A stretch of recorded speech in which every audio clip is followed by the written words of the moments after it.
नमस्कार, खबर उत्तराखंड देख रहे हैं आप और मैं हूं आपके साथ ज्योति।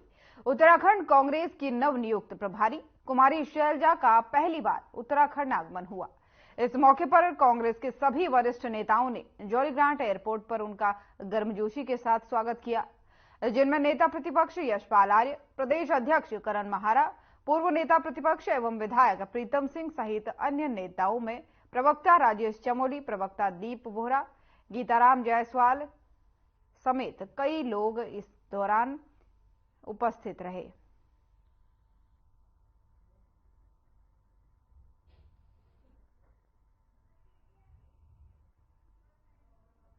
खबर आपको देहरादून से बता रहे हैं, जहां पर प्रदेश की प्रभारी कुमारी शैलजा देहरादून पहुंची और इस दौरान प्रदेश के जो अध्यक्ष हैं करण माहारा समेत कई लोग उनके स्वागत के लिए पहुंचे, जिसके बाद से आपको बता दें कि कांग्रेस कार्यकर्ताओं के साथ उन्होंने बैठक भी की है। ये जो उनका दौरा है ये लोकसभा चुनाव से के लिए काफी अहम माना जा रहा है, क्योंकि उनको नवनियुक्त प्रभारी वो बनी है उत्तराखंड की और इसमें वो 5 लोकसभा सीटों पर कांग्रेस की जीत के लिए पूरी तरीके से प्रयास कर रहे हैं और इसी कड़ी में उन्होंने कांग्रेस कार्यकर्ताओं के साथ मीटिंग भी की है।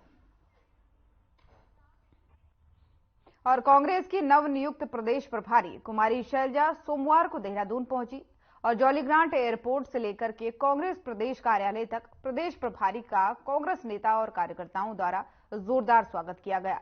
सरकारी योजना सहित कई मुद्दों को जन जन तक पहुंचाने का काम किया जाएगा। वहीं पार्टी कार्यकर्ताओं से मुलाकात के बाद से प्रदेश अध्यक्ष, पूर्व मुख्यमंत्री, नेता प्रतिपक्ष, पूर्व सांसद, विधायक सहित पार्टी पदाधिकारियों के साथ बैठक ली गई, जिसमें आगामी लोकसभा चुनाव के लिए एक बेहतर रणनीति तैयार करने पर चर्चा की गई। अब सवाल यही उठता है कि क्या नवनियुक्त प्रदेश प्रभारी आगामी चुनाव में कांग्रेस की नैया पार लगा पाएगी या फिर पूर्व प्रदेश प्रभारी देवेंद्र यादव की भांति उत्तराखंड की कांग्रेस की गुटबाजी में उलझ जाएगी।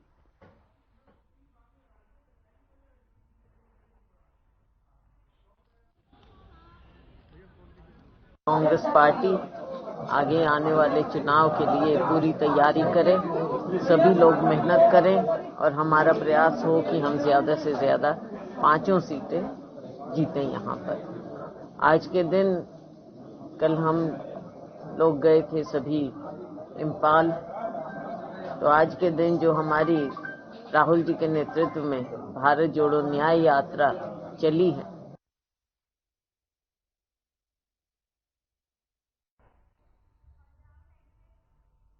और उत्तराखंड कांग्रेस आगामी 2024 के लोकसभा चुनाव को लेकर के तैयारियों में जुट गई है। कांग्रेस की नवनियुक्त प्रभारी कुमारी शैलजा देहरादून पहुंची और उन्होंने तमाम वरिष्ठ नेताओं और कार्यकर्ताओं के साथ कांग्रेस भवन में एक महत्वपूर्ण बैठक भी की है, जिसमें लोकसभा चुनाव को लेकर के कई मुद्दों पर चर्चा हुई है। और साथ ही कुमारी शैलजा ने देहरादून आगमन पर जो माहौल कांग्रेस मुख्यालय में देखा, उससे उन्होंने साफ तौर पर कह दिया है कि आगामी लोकसभा चुनाव को लेकर के पार्टी इसी तरह अगर काम करेगी तो निश्चित तौर पर 5 लोकसभा सीट कांग्रेस के खाते में आएगी।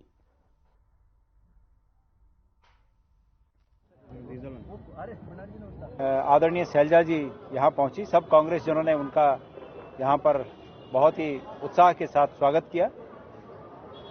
बैठक चूंकि आज सिर्फ औपचारिक बैठक थी, बहुत कम समय की बैठक थी, इसलिए सभी बिंदुओं को थोड़ा थोड़ा छुआ गया। आज छूने भर जैसा था, लेकिन उनके आने से जो स्फूर्ति कांग्रेस जनों में आप सब देख सकते हैं, क्या स्फूर्ति का माहौल है। तो इससे ये लगता है कि आने वाले समय में ये कांग्रेस के लिए एक अच्छा संकेत दिख रहा है। उन्होंने अपने शब्दों में भी ये बात कही है कि जिस प्रकार का माहौल संभावनाओं से भरा हुआ मैं आज यहाँ पर देख रही हूँ, मेरा पक्का विश्वास है कि आप सबकी शक्तियां एक होकर आने वाले लोकसभा के चुनाव में 5 सीटों पर विजय हासिल कराएंगे और हम सब इसी संकल्प के साथ लोकसभा में जाएंगे। अभी 28 तारीख को खड़गे जी हमारे राष्ट्रीय अध्यक्ष भी यहाँ आने वाले हैं। ये इसकी सूचना आज हमारी प्रभारी जी ने यहाँ पर दी। उसकी तैयारियों के बारे में उन्होंने हम सबको निर्देश दिए हैं और तदनुसार उनके दिए गए निर्देशों के अनुपालन में हम सब उन तैयारियों पर अब लगेंगे। एक्स-एमएलएज और उसके बाद जिलाध्यक्षों से और उसके बाद सारे जो जितने भी लोग थे, जितने भी वर्कर थे, उनसे इंटरेक्शन करा। और आज की जो मीटिंग थी उसमें सबसे पहले जो 2024 में लोकसभा का चुनाव है उसकी जो तैयारी है, उसके लिए जो हम लोगों को काम करने हैं, जो कमेटियों का गठन होना, उसके लिए दिशा निर्देश दिए हैं, जिसमें कि बूथ लेवल तक कार्यकर्ताओं की बैठक लेने के लिए बोला गया है और जिले वाइज विधानसभा वाइज जो कार्यक्रम होंगे आने वाले उसकी रूपरेखा तैयार करने के लिए बोला है। दूसरा 28 तारीख को हमारे राष्ट्रीय अध्यक्ष मल्लिकार्जुन खड़गे जी क्योंकि यहाँ पे आ रहे हैं देहरादून में, तो उस कार्यक्रम की तैयारी को लेके जिम्मेदारियों के लिए बात हुई है। और आने वाला जो चुनाव है वो पार्टी संगठन के लिए कितना महत्वपूर्ण चुनाव है और उसमें हर लीडर की, हर सीनियर लीडर की जो भूमिका है उसके बारे में एक डिस्कशन आज हमारी प्रभारी जी ने करा है और उन्होंने कहा कि वो बहुत जल्दी दोबारा आएंगे और उसमें वो हर कार्यकर्ता से दौड़ भाग शुरू हो जाएगी, लोकसभा तक कोई घर नहीं जाएगा। और आगामी 2024 के लोकसभा चुनाव को लेकर के नवनियुक्त प्रभारी कुमारी शैलजा देहरादून दौरे पर रही। उन्होंने पार्टी के वरिष्ठ नेताओं के साथ ही लोकसभा चुनाव को लेकर बैठक भी की, जिसमें विधायक, पूर्व मंत्री, लोकसभा के चारों प्रभारी और जिला अध्यक्षों के साथ उन्होंने काफी देर तक मंत्रणा की और चुनाव को लेकर के कुछ जरूरी टिप्स भी दिए। कुमारी शैलजा ने कहा कि जनसमूह को देखकर ऐसा लगता है कि 5 लोकसभा सीट पर कांग्रेस की ही जीत होगी।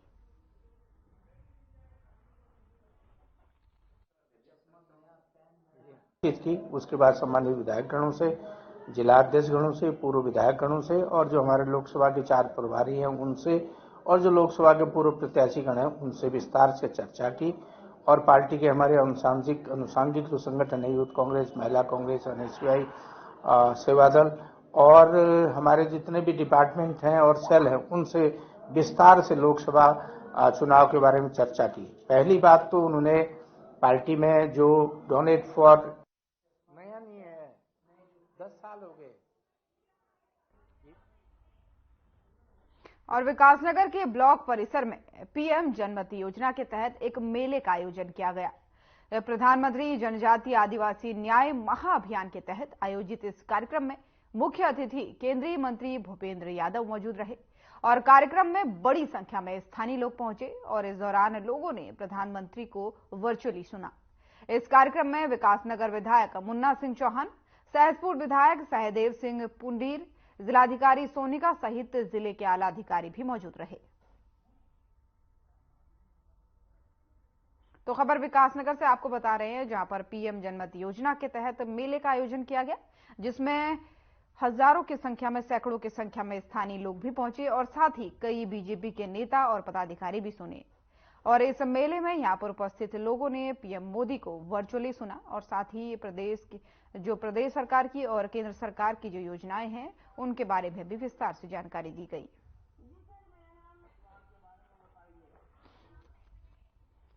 और मकर संक्रांति के उपलक्ष्य में पुलिस, नगर निगम और तहसील प्रशासन ने संयुक्त रूप से मिलकर त्रिवेणी घाट पर स्वच्छता अभियान चलाया। इस दौरान टीम ने करीब 3 कुंतल से अधिक कचरा एकत्रित कर डंपिंग ग्राउंड भेजा। मौके पर पीटीसी नरेंद्र नगर के करीब 300 प्रशिक्षु भी स्वच्छता अभियान में शामिल हुए। देहरादून के पुलिस कप्तान अजय सिंह और एसडीएम योगेश मेहरा ने अपनी पूरी टीम के साथ लोगों को स्वच्छता के प्रति जागरूक किया। साथ ही लोगों से अपने घरों के साथ साथ आसपास के इलाकों को भी स्वच्छ रखने की अपील की है। पुलिस कप्तान अजय सिंह ने इस दौरान बताया कि देश के प्रधानमंत्री नरेंद्र मोदी स्वच्छता को लेकर काफी गंभीर हैं।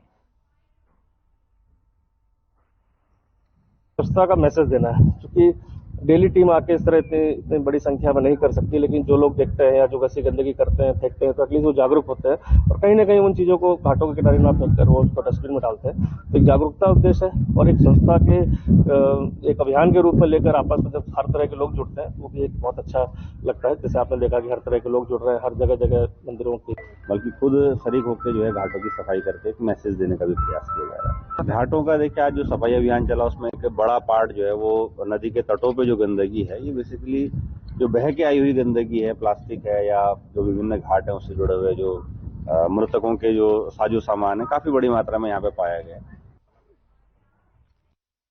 वहीं तीर्थ नगरी ऋषिकेश के गंगा घाटों पर मकर संक्रांति के पावन पर्व पर हजारों श्रद्धालुओं ने गंगा में आस्था की डुबकी लगाई। श्रद्धालुओं ने गंगा घाट पर बैठे बाबाओं को दान पुण्य किया और मंदिरों में जाकर विशेष पूजा अर्चना भी की।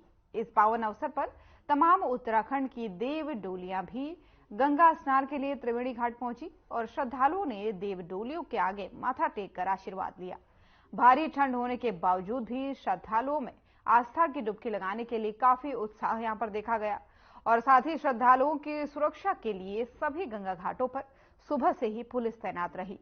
त्रिवेणी घाट पर गंगा सभा के कार्यकर्ता श्रद्धालुओं को गंगा स्नान के दौरान बरती जाने वाली सावधानियों के लिए अलर्ट करते भी नजर आए और साथ ही शहर में जगह जगह श्रद्धालुओं ने भोग लगाने के बाद से खिचड़ी प्रसाद का वितरण भी किया। मान्यता है कि अगर मकर संक्रांति के दिन ब्रह्मांड में कई ग्रह अपनी चाल इस दिन बदलते हैं और जिसका प्रभाव जो है वो इंसानी जीवन पर भी पड़ता है। जीवन में सब कुछ बेहतर हो इसलिए गंगा स्नान के साथ ही दान पुण्य करने की भी मान्यता है।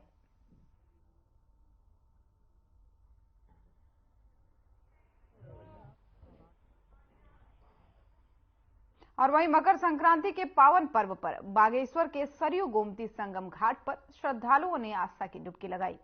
बागेश्वर में मकर संक्रांति के साथ ही उत्तरायणी मेले का 6 दिवसीय आयोजन भी किया जाता है और बागेश्वर के प्रसिद्ध बाबा बागनाथ के मंदिर में श्रद्धालुओं ने पूजा आराधना भी की है।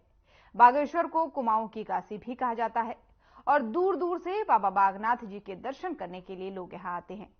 सरयू गोमती घाट में मकर संक्रांति के दिन 3 दिन तक आस्था की डुबकी लगाई जाती है जिसे तीर माघी के रूप में भी मनाया जाता है। साथ ही घुघुती त्योहार भी इसको कहा जाता है।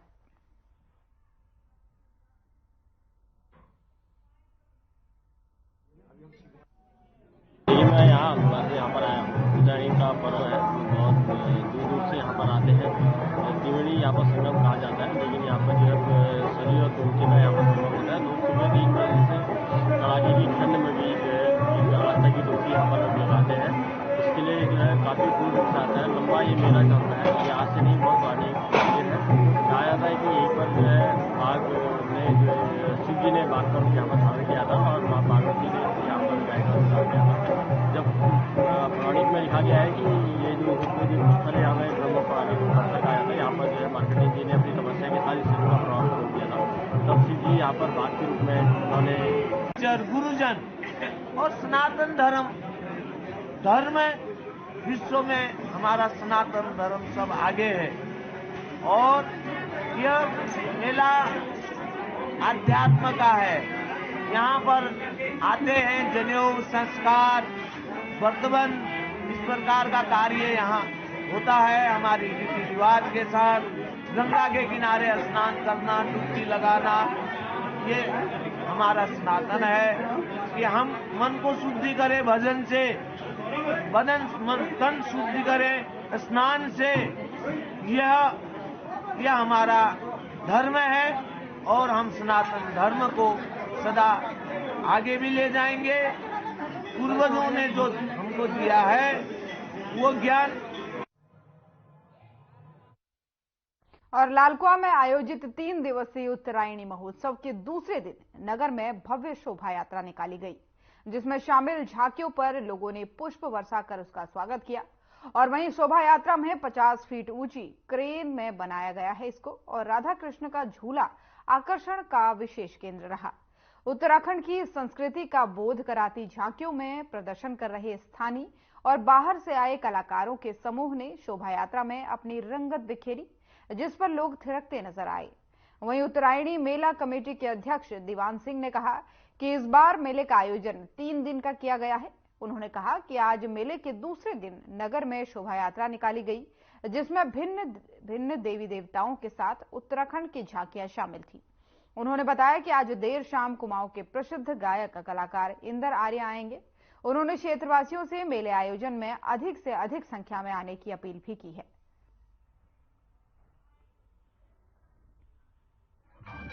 हमारा 3 दिवसीय उत्तरायणी मेला है, इसमें हमारे युवा शक्ति ने पूरा जिम्मा लिया है मेले का। इस बार हम सब युवा टीम हमारे साथ जुड़ी है नई और कल हमने पूरा एक दिवस बच्चों के लिए रखा। 13 तारीख का दिन बच्चों के लिए था, लोकल बच्चों स्कूलों के लिए। और आज हमने नगर में शोभा यात्रा निकाली। इसमें हमारे शोभा यात्रा के संयोजक माननीय बीसी भट्ट जी और बड़े भाई रंजीत बोरा जी थे।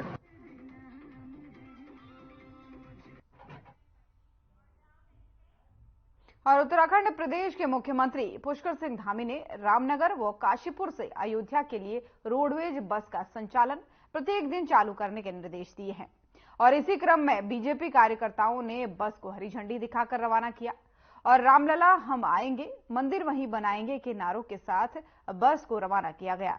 लोग 22 जनवरी का बेसब्री से इंतजार कर रहे हैं और इस अवसर पर बीजेपी के प्रदेश मंत्री गुरविंदर सिंह चंडोक ने कहा कि वो उत्तराखंड के मुख्यमंत्री पुष्कर सिंह धामी का आभार व्यक्त करते हैं, जिन्होंने अयोध्या के लिए बस चलाने का फरमान जारी किया है।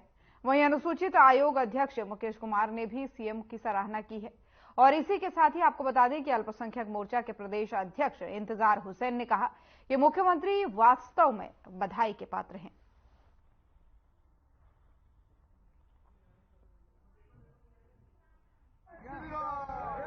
पहले मैं धन्यवाद प्रकट करना चाहता हूं अपने प्रदेश के मुख्यमंत्री आदरणीय पुष्कर सिंह धामी जी का, जिन्होंने उत्तराखंड काशीपुर से रामनगर से होते हुए रामनगर डिपो की बस जो रामनगर से चलकर काशीपुर आएगी, काशीपुर से रुद्रपुर और रुद्रपुर से लखनऊ और लखनऊ से होते हुए फिर अयोध्या के लिए जाएगी। ये प्रत्येक दिन बस चलेगी।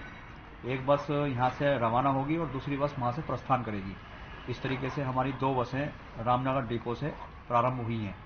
देखिए, जहाँ तक बात आती है अयोध्या की, भगवान रामचंद्र सभी के आराध्य हैं और जिस तरीके से राम मंदिर का निर्माण वहाँ चल रहा है तो देश के अंदर सभी वर्गों ने इसका स्वागत किया है। देखिए, सर्वप्रथम तो मैं अपने प्रदेश के मुखिया आदरणीय पुष्कर सिंह धामी जो हमारे मुख्यमंत्री हैं, उन्होंने इस क्षेत्र के लोगों की भावनाओं को समझते हुए जो आज इस क्षेत्र में बहुत भक्तिमय वातावरण बन चुका है, 500 साल का इतिहास में पहली बार व्यक्ति गवाह बनने जा रहे हैं। इस क्षेत्र के पूरे देश के पूरे विश्व के लोग गवाह बनने जा रहे हैं उस रामलला के मंदिर के लिए, जिसमें हम छोटे होने से नारे लगाते थे कि रामलला हम आएंगे और मंदिर वही बनाएंगे। हमारे मन की भावनाओं को परमेश्वर प्रभु श्री राम ने पूरा करते हुए उनकी प्राण प्रतिष्ठा 22 तारीख को अयोध्या धाम में की जा रही है और हमारे उत्तराखंड रोडवेज ने हमारे क्षेत्र के लोगों की भावनाओं को ध्यान में रखते हुए काशीपुर से और 1 बजे प्रतिदिन बस जाएगी जो अयोध्या धाम जाएगी। सुबह 5 बजे वो बस पहुंच जाएगी, ऐसा उन्होंने शेड्यूल बनाया है और प्रतिदिन 1 बजे दिन में बस यहाँ से रोज चलेगी। कोटि धन्यवाद देना चाहते हैं उत्तराखंड सरकार के हमारे मुखिया आदरणीय हमारे पुष्कर सिंह धामी किया कि उन्होंने ये जो ऐसा एक वातावरण जो आज सारे देश में सारे विश्व में बन चुका है कि करोड़ व्यक्ति जल्द से जल्द प्राण प्रतिष्ठा 22 तारीख को उसमें भाग लेना चाहते हैं और उसके बाद भी लगातार प्रभु के दर्शन करने के लिए ललायित है। तो मैं इस चीज को बहुत अपने मन के भाव से उन्हें धन्यवाद देना चाहता हूँ। उत्तराखंड रोडवेज से जो बस चल रही है उसका हमारे क्षेत्र के सभी लोग बहुत स्वागत करते हैं और कोटि धन्यवाद देना चाहते हैं। ये काशीपुर की जनता के लिए बहुत बड़ी सौगात है। आज की डेट में जो अयोध्या धाम है वहाँ के लिए बिना किसी परेशानी के आदमी यहाँ से बैठेगा और बहुत जेन्युइन किराए में अयोध्या पहुँच जाएगा। इसके लिए मैं माननीय मुख्यमंत्री जी का धन्यवाद करता हूँ, क्योंकि काशीपुर की जनता के लिए बहुत बड़ी सौगात है और बहुत भारी संख्या में यहाँ से लोग जाएंगे।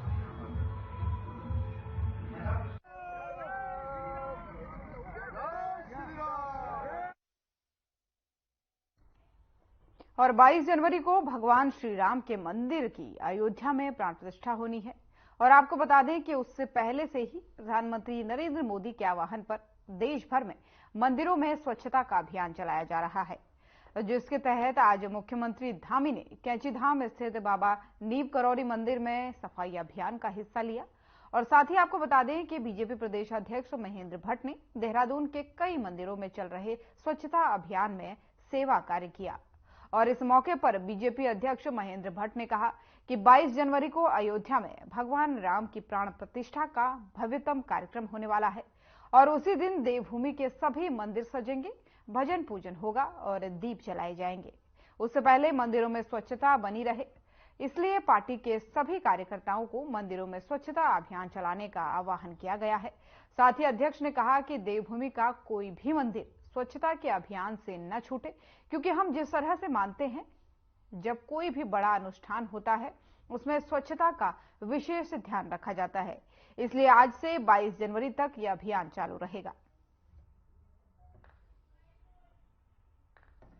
22 तारीख को भगवान रामदेव की प्राण प्रतिष्ठा का भव्यतम कार्यक्रम अयोध्या में होने वाला है।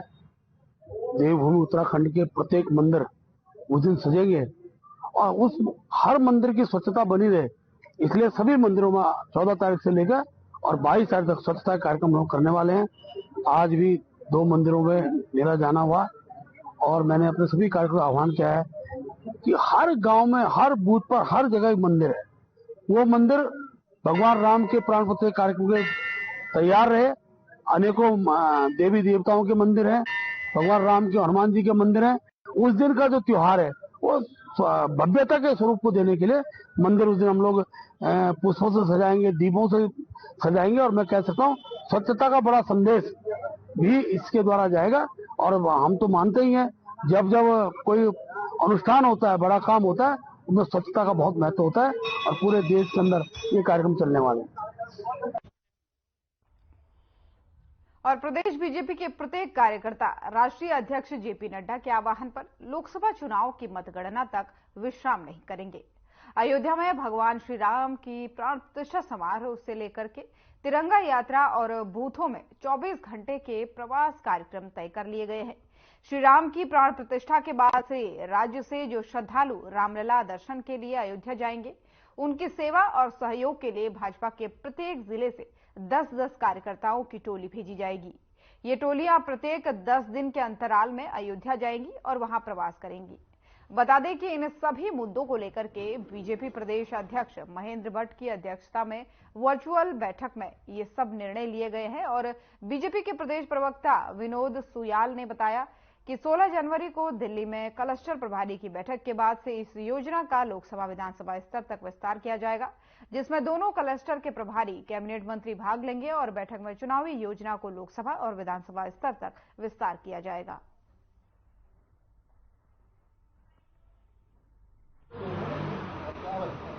भारतीय जनता पार्टी ने लोकसभा चुनाव तक हमारे आदरणीय राष्ट्रीय अध्यक्ष जी ने हम सब कार्यकर्ताओं का आह्वान किया, हमारे पदाधिकारियों का आह्वान किया, हमारे जनप्रतिनिधियों का आह्वान किया है कि मतगणना तक हम विश्राम नहीं करेंगे। उसी श्रृंखला में कई कार्यक्रम तय हुए हैं। सहयोग से इस समय राम जी के अयोध्या में प्राण प्रतिष्ठा का कार्यक्रम भी है। इसके लिए हमने जो हमारे उत्तराखंड के सभी तीर्थ मंदिर हैं, जो हमारे गांव के सभी मंदिर हैं, उन मंदिरों में हमने 14 तारीख से लेकर और 22 तारीख तक स्वच्छता अभियान का कार्यक्रम लिया है।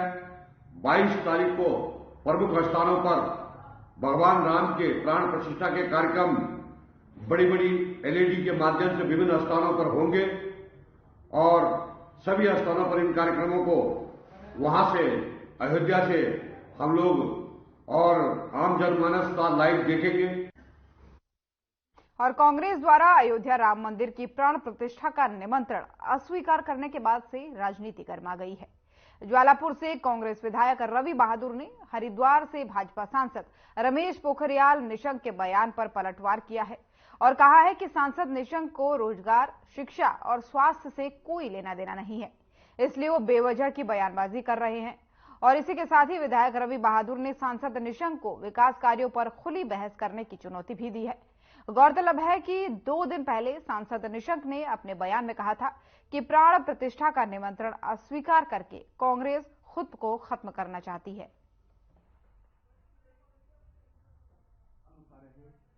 अब ये तो वो कहानी कर रहे हैं कि जैसे सरदार ही लंगड़ा है तो फौज भी अपने आप समझ लो क्या होगी। वो तो अनसठ बोलते हैं, आज ये भी अनसठ बोल रहा है। ये बची कुची कांग्रेस को कह रहे हैं खत्म हो रही है। अब अगर इतनी चिंता है कांग्रेस की तो कांग्रेस को आप ज्ञान दे दीजिए। आप कह रहे हो कि हमने अस्वीकार कर दिया। अरे भैया, कांग्रेस वो पार्टी है जो हमेशा सच्चाई को एक्सेप्ट करती है। राम मंदिर का निर्माण हो रहा है, पर अधूरे निर्माण में कांग्रेसियों ने जाने को मना किया। पर यह कहना कि जी अयोध्या में जब प्रभु श्री राम उस वक्त आए थे जब भी लोग इतने खुश नहीं थे जितने खुश अब हो रहे हैं, तो ये कहीं ना कहीं ये शर्म की बात है। आप क्या करना चाह रहे हो? आप हमारे पूर्वजों पे ही उंगली उठा रहे हो। उन्हें रोजगार से, शिक्षा से, विकास से कोई लेना देना नहीं है। 9.5 साल में वो निकल के आए हैं और अब जो है इस तरह की गलत बयानबाजी कर रहे हैं जो गलत है। यार मैं तो खुला चैलेंज कर रहा हूं कि आप आइए डिबेट कर लीजिए, हमें ज्ञान दे दीजिए, हम आपसे बहुत छोटे हैं, उम्र में भी आधे होंगे, आप हमें सिखाइए क्या करना है और हमारे 5-6 प्रश्न उनके जवाब दे दीजिए, उसके बदौलत आपके 20 प्रश्नों के जवाब हम देने का कार्य करेंगे।